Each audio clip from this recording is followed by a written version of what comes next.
नाचेंगे DJ बजा कर मुर्गा लिट्टी खाकर बैक पैक लड़ाएंगे साथी संगी को बुलाकर।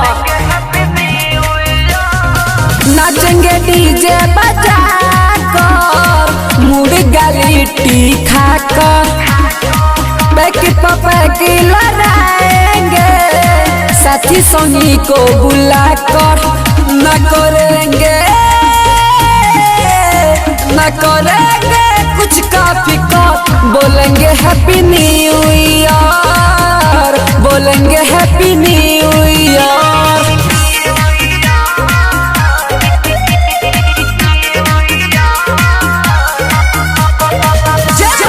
Recording studio Raja Sonvarsha.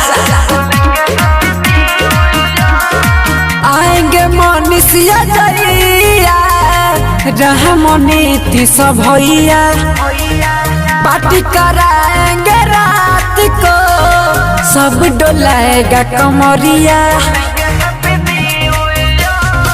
आएंगे सूरज या दैया राहुल नीति सब भैया रात को पार्टी मनाएंगे सब डोला के कमरिया। मन सबका रहेगा हरियर बोलेंगे हैप्पी न्यू ईयर। चलेगा रम बिस्की बियर।